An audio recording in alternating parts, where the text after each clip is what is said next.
This recording by CarlManchester, 2007. God and the State by Mikhail Bakunin. Chapter 2, Part 2.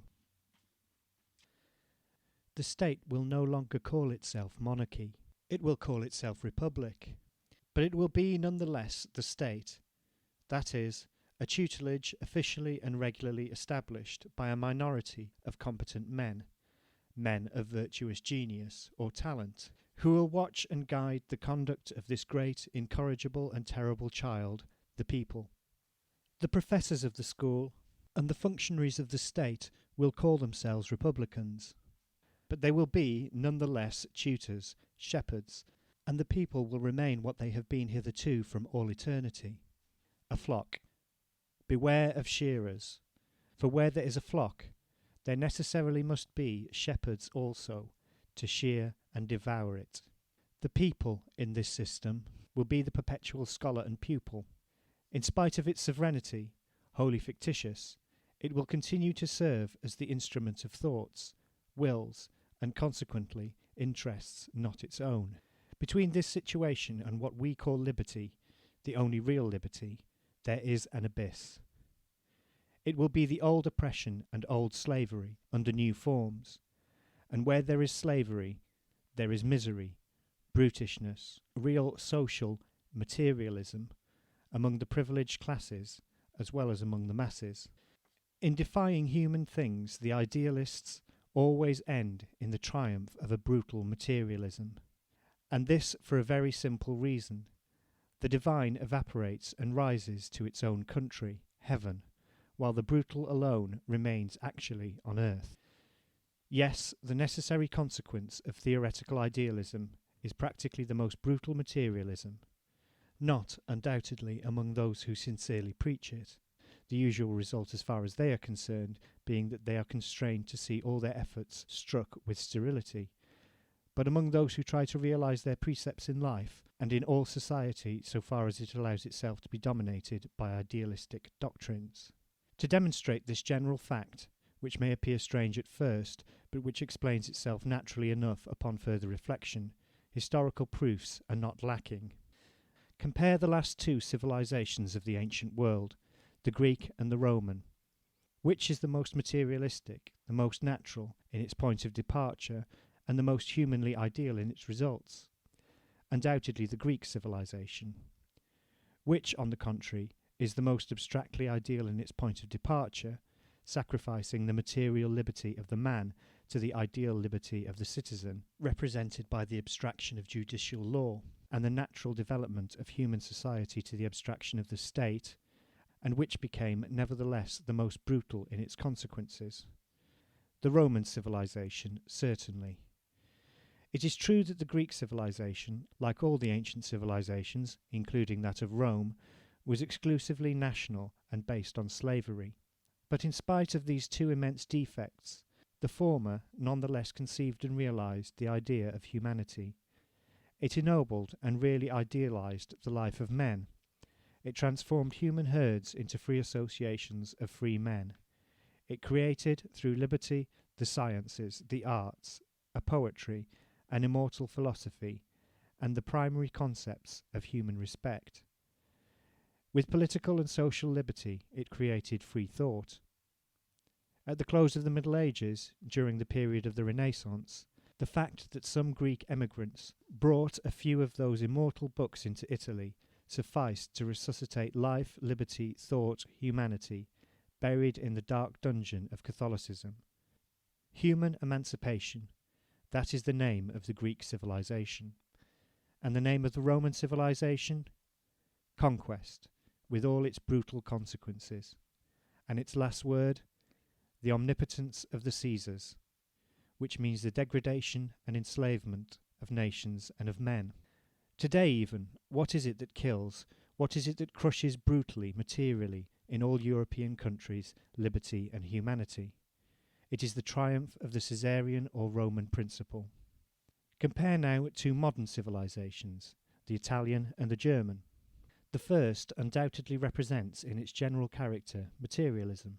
The second, on the contrary, represents idealism in the most abstract, most pure, and most transcendental form. Let us see what are the practical fruits of the one and the other. Italy has already rendered immense services to the cause of human emancipation.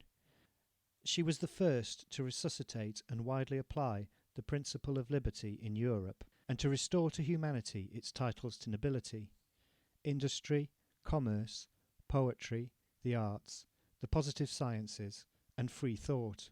Crushed since by 3 centuries of imperial and papal despotism, and dragged in the mud by her governing bourgeoisie, she reappears today, it is true, in a very degraded condition in comparison with what she once was. And yet how much she differs from Germany. In Italy, in spite of this decline, temporary, let us hope, one may live and breathe humanly, surrounded by a people which seems to be born for liberty. Italy, even bourgeois Italy, can point with pride to men like Mazzini and Garibaldi. In Germany, one breathes the atmosphere of an immense political and social slavery, philosophically explained and accepted by a great people with deliberate resignation and free will. Her heroes, I speak always of present Germany, not of the Germany of the future, of aristocratic, bureaucratic, political and bourgeoisie Germany, not of the Germany of the proletaires, her heroes are quite the opposite of Mazzini and Garibaldi. They are William I, that ferocious and ingenious representative of the Protestant God, Messrs. Bismarck and Moltke, Generals Manteuffel and Werder. In all her international relations, Germany, from the beginning of her existence, has been slowly, systematically invading, conquering, ever ready to extend her own voluntary enslavement into the territory of her neighbours. And since her definitive establishment as a unitary power, she has become a menace, a danger to the liberty of entire Europe. Today, Germany is servility, brutal and triumphant. To show how theoretical idealism incessantly and inevitably changes into practical materialism, one needs only to cite the example of all the Christian churches, and naturally, first of all that of the Apostolic and Roman Church. What is there more sublime, in the ideal sense, more disinterested, more separate from all the interests of this earth, than the doctrine of Christ preached by that church? And what is there more brutally materialistic than the constant practice of that same church since the 8th century, from which dates her definitive establishment as a power? What has been, and still is, the principal object of all her contests with the sovereigns of Europe? Her temporal goods, her revenues first, and then her temporal power, her political privileges. We must do her the justice to acknowledge that she was the first to discover in modern history this incontestable but scarcely Christian truth that wealth and power, the economic exploitation and the political oppression of the masses, are the 2 inseparable terms of the reign of divine ideality on earth. Wealth consolidating and augmenting power, power ever discovering and creating new sources of wealth, and both assuring, better than the martyrdom and faith of the apostles, better than divine grace, the success of the Christian propagandism. This is a historical truth, and the Protestant churches do not fail to recognize it either. I speak, of course, of the independent churches of England, America, and Switzerland, not of the subjected churches of Germany. The latter have no initiative of their own. They do what their masters, their temporal sovereigns, who are at the same time their spiritual chieftains, order them to do. It is well known that the Protestant propagandism, especially in England and America, is very intimately connected with the propagandism of the material, commercial interests of those 2 great nations, and it is also known that the object of the latter propagandism is not at all the enrichment and material prosperity of the countries into which it penetrates in company with the Word of God, but rather the exploitation of those countries with a view to the enrichment and material prosperity of certain classes, which in their own country are very covetous and very pious at the same time. In a word, it is not at all difficult to prove, history in hand, that the Church, that all the churches, Christian and non-Christian, by the side of their spiritualistic propagandism, and probably to accelerate and consolidate the success thereof, have never neglected to organize themselves into great corporations for the economic exploitation of the masses, under the protection and with the direct and special blessing of some divinity or other. That all the states, which originally, as we know, with all their political and judicial institutions and their dominant and privileged classes, have been only temporal branches of these various churches, have likewise had principally in view this same exploitation for the benefit of lay minorities indirectly sanctioned by the Church. Finally, and in general, that the action of the good God and of all the divine idealities on earth has ended at last, always and everywhere, in founding the prosperous materialism of the few over the fanatical and constantly famishing idealism of the masses. We have a new proof of this in what we see today.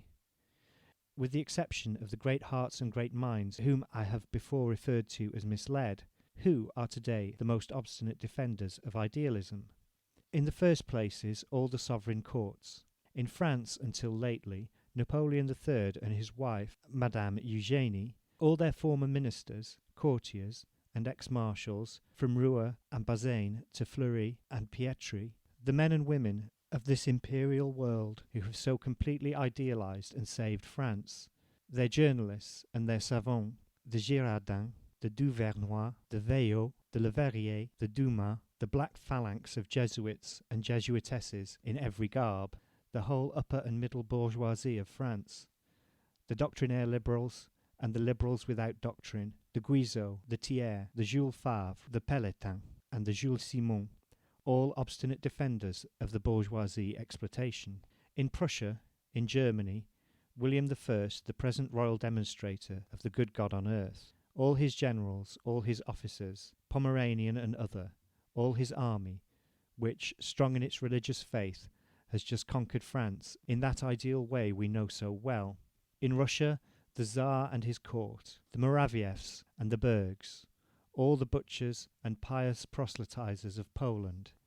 Everywhere, in short, religious or philosophical idealism, the one being but the more or less free translation of the other, serves today as the flag of material, bloody and brutal force, of shameless material exploitation, while, on the contrary, the flag of theoretical materialism, the red flag of economic equality and social justice, is raised by the practical idealism of the oppressed and famishing masses, tending to realize the greatest liberty and the human right of each in the fraternity of all men on the earth. Who are the real idealists? The idealists not of abstraction but of life, not of heaven but of earth. And who are the materialists? It is evident that the essential condition of theoretical or divine idealism is the sacrifice of logic, of human reason, the renunciation of science. We see further that in defending the doctrines of idealism, one finds himself enlisted perforce in the ranks of the oppressors and exploiters of the masses. These are two great reasons which, it would seem, should be sufficient to drive every great mind, every great heart, from idealism. How does it happen that our illustrious contemporary idealists, who certainly lack neither mind nor heart nor goodwill, and who have devoted their entire existence to the service of humanity, how does it happen that they persist in remaining among the representatives of a doctrine henceforth condemned and dishonoured? They must be influenced by a very powerful motive. It cannot be logic or science, since logic and science have pronounced their verdict against the idealistic doctrine.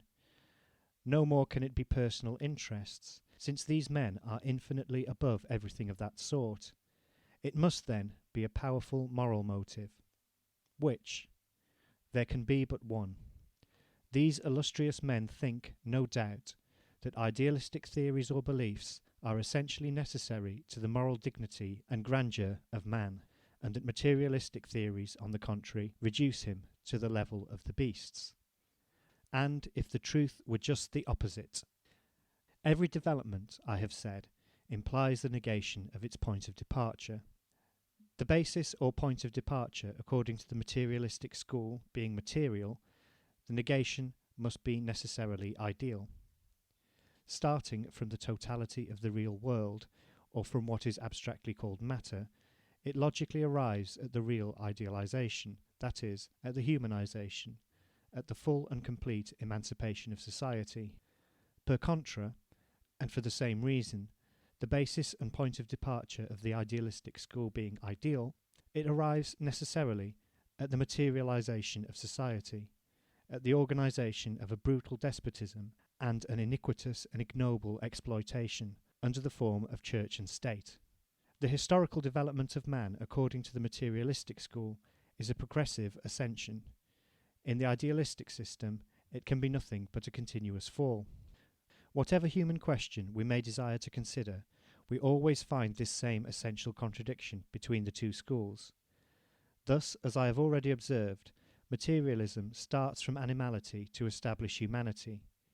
Idealism starts from divinity to establish slavery and condemn the masses to an endless animality. Materialism denies free will and ends in the establishment of liberty. Idealism, in the name of human dignity, proclaims free will, and on the ruins of every liberty founds authority. Materialism rejects the principle of authority, because it rightly considers it as the corollary of animality, and because, on the contrary, the triumphs of humanity, the object and chief significance of history, can be realized only through liberty. In a word, you will always find the idealists in the very act of practical materialism, whilst you will see the materialists pursuing and realizing the most grandly ideal aspirations and thoughts. History, in the system of the idealists, as I have said, can be nothing but a continuous fall. They begin by a terrible fall, from which they never recover, by the salto mortale, from the sublime regions of pure and absolute idea into matter. And into what kind of matter? Not into the matter which is eternally active and mobile, full of properties and forces, of life and intelligence, as we see it in the real world, but into abstract matter, impoverished and reduced to absolute misery by the regular looting of these Prussians of thought, the theologians and metaphysicians, who have stripped it of everything to give everything to their emperor, to their God. Into the matter which, deprived of all action and movement of its own, represents, in opposition to the divine idea, nothing but absolute stupidity, impenetrability, inertia, and immobility. The fall is so terrible that divinity, the divine person or idea, is flattened out, loses consciousness of itself, and never more recovers it. And in this desperate situation it is still forced to work miracles. For from the moment that matter becomes inert, every movement that takes place in the world, even the most material, is a miracle, can result only from a providential intervention, from the action of God upon matter. And there this poor divinity, degraded and half annihilated by its fall, lies some thousands of centuries in this swoon, then awakens slowly, in vain endeavouring to grasp some vague memory of itself, and every move that it makes in this direction upon matter becomes a creation, a new formation, a new miracle. In this way, it passes through all degrees of materiality and bestiality. First gas, simple or compound chemical substance, mineral, it then spreads over the earth as vegetable and animal organisation, till it concentrates itself in man. Here it would seem as if it must become itself again, for it lights in every human being an angelic spark, a particle of its own divine being, the immortal soul. How did it manage to lodge a thing absolutely immaterial in a thing absolutely material? How can the body contain, enclose, limit, paralyze pure spirit? This, again, is one of those questions which faith alone, that passionate and stupid affirmation of the absurd, can solve. It is the greatest of miracles. Here, however, we have only to establish the effects, the practical consequences of this miracle. After thousands of centuries of vain efforts to come back to itself, divinity, lost and scattered in the matter which it animates and sets in motion, finds a point of support, a sort of focus for self-concentration. This focus is man, his immortal soul singularly imprisoned in a mortal body. But each man considered individually is infinitely too limited, too small, to enclose the divine immensity. It can contain only a very small particle, immortal like the whole, but infinitely smaller than the whole. It follows that the divine being, the absolutely immaterial being, mind, is divisible like matter. Another mystery whose solution must be left to faith. If God entire could find lodgment in each man, then each man would be God. We should have an immense quantity of gods. each limited by all the others, and yet none the less infinite. A contradiction which would imply a mutual destruction of men, an impossibility of the existence of more than one. As for the particles, that is another matter. Nothing more rational indeed than that one particle should be limited by another and be smaller than the whole. Only here another contradiction confronts us. To be limited, to be greater and smaller, are attributes of matter, not of mind. According to the materialists, it is true, mind is only the working of the wholly material organism of man, and the greatness or smallness of mind depends absolutely on the greater or less material perfection of the human organism. But these same attributes of relative limitation and grandeur cannot be attributed to mind as the idealists conceive it. Absolutely immaterial mind, mind existing independent of matter. There can be neither greater nor smaller nor any limit amongst minds, for there is only one mind, God. To add that the infinitely small and limited particles which constitute human souls are at the same time immortal is to carry the contradiction to a climax. But this is a question of faith. Let us pass on. Here then we have divinity torn up and lodged in infinitely small particles in an immense number of beings of all sexes, ages, races and colours. This is an excessively inconvenient and unhappy situation, for the divine particles are so little acquainted with each other at the outset of their human existence that they begin by devouring each other. Moreover, in the midst of this state of barbarism and wholly animal brutality, these divine particles, human souls, retain, as it were, a vague remembrance of their primitive divinity, and are irresistibly drawn towards their whole. They seek each other, they seek their whole. It is divinity itself, scattered and lost in the natural world, which looks for itself in men, and it is so demolished by this multitude of human prisons in which it finds itself strewn, that, in looking for itself, it commits folly after folly. Beginning with fetishism, it searches for and adores itself, now in a stone, now in a piece of wood, now in a rag.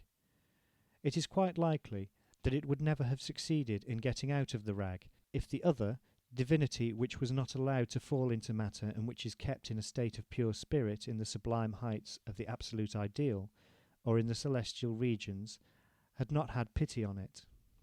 Here is a new mystery, that of divinity dividing itself into two halves, both equally infinite, of which one, God the Father, stays in the purely immaterial regions, and the other, God the Son, falls into matter.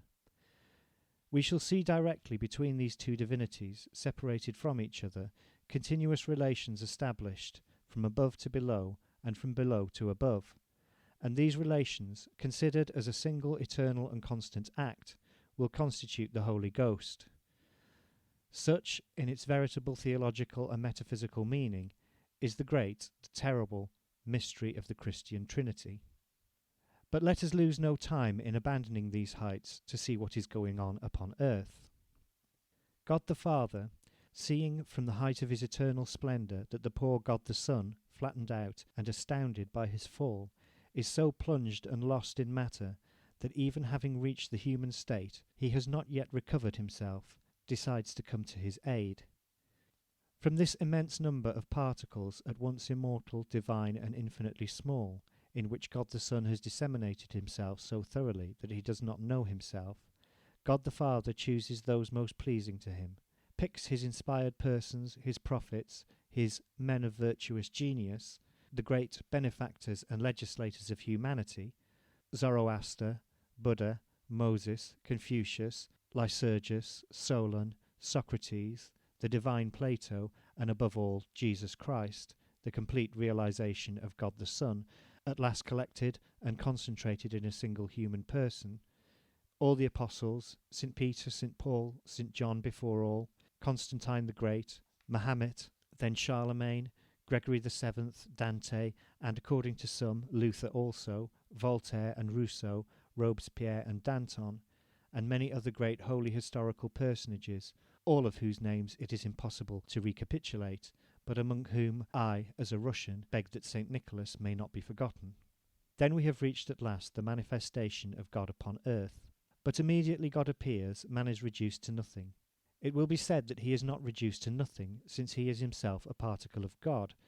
Pardon me.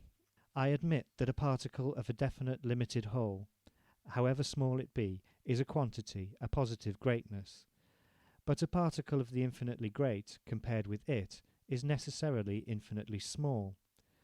Multiply milliards of milliards by milliards of milliards, their product compared to the infinitely great will be infinitely small, and the infinitely small is equal to zero.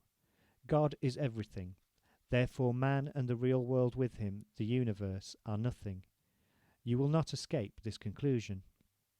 God appears, man is reduced to nothing, and the greater divinity becomes, the more miserable becomes humanity. That is the history of all religions. That is the effect of all the divine inspirations and legislations. In history, the name of God is the terrible club with which all divinely inspired men, the great virtuous geniuses, have beaten down the liberty, dignity, reason, and prosperity of man. We had first the fall of God. Now we have a fall which interests us more, that of man, caused solely by the apparition of God manifested on earth. See in how profound an error our dear and illustrious idealists find themselves. In talking to us of God, they purpose, they desire to elevate us, emancipate us, ennoble us, and, on the contrary, they crush and degrade us. With the name of God, they imagine that they can establish fraternity among men, and, on the contrary, they create pride, contempt, they sow discord, hatred, war. They establish slavery. For with God come the different degrees of divine inspiration. Humanity is divided into men highly inspired, less inspired, uninspired. All are equally insignificant before God, it is true, but compared with each other, some are greater than others, not only in fact, which would be of no consequence, because inequality in fact is lost in the collectivity when it cannot cling to some legal fiction or institution, but by the divine right of inspiration, which immediately establishes a fixed, constant, petrifying inequality. The highly inspired must be listened to and obeyed by the less inspired, and the less inspired by the uninspired. Thus we have the principle of authority well established, and with it the two fundamental institutions of slavery, church and state. Of all despotisms, that of the doctrinaires, or inspired religionists, is the worst. They are so jealous of the glory of their God, and of the triumph of their idea, that they have no heart left for the liberty or the dignity or even the sufferings of living men, of real men. Divine zeal, preoccupation with the idea, finally dry up the tenderest souls, the most compassionate hearts, the sources of human love. Considering all that is, all that happens in the world from the point of view of eternity or of the abstract idea, they treat passing matters with disdain. But the whole life of real men, of men of flesh and bone, is composed only of passing matters. They themselves are only passing beings who once passed are replaced by others, likewise passing but never to return in person. Alone permanent or relatively eternal in men is humanity, which, steadily developing, grows richer in passing from one generation to another. I say relatively eternal because our planet, once destroyed, it cannot fail to perish sooner or later, since everything which has begun must necessarily end. Our planet once decomposed, to serve undoubtedly as an element of some new formation in the system of the universe, which alone is really eternal, who knows what will become of our whole human development? Nevertheless, the moment of this dissolution being an enormous distance in the future, we may properly consider humanity, relatively to the short duration of human life, as eternal. But this very fact of progressive humanity is real and living only through its manifestation at definite times in definite places, in really living men, and not through its general idea. The general idea is always an abstraction, and, for that very reason, in some sort, a negation of real life. I have stated in the appendix that human thought and, in consequence of this, science, can grasp and name only the general significance of real facts, their relations, their laws. In short, that which is permanently in their continual transformations, but never their material, individual side, palpitating, so to speak, with reality and life, and therefore fugitive and intangible.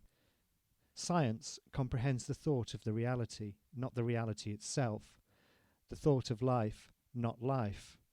That is its limit, its only really insuperable limit, because it is founded on the very nature of thought, which is the only organ of science.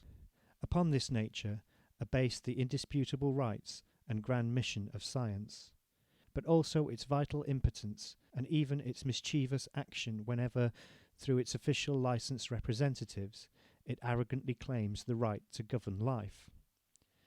The mission of science is, by observation of the general relations of passing and real facts, to establish the general laws inherent in the development of the phenomena of the physical and social world. It fixes, so to speak, the unchangeable landmarks of humanity's progressive march by indicating the general conditions which it is necessary to rigorously observe and always fatal to ignore or forget.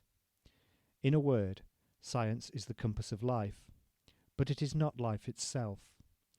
Science is unchangeable, impersonal, general, abstract, insensible, like the laws of which it is but the ideal reproduction, reflected or mental, that is, cerebral, using this word to remind us that science itself is but a material product of a material organ, the brain.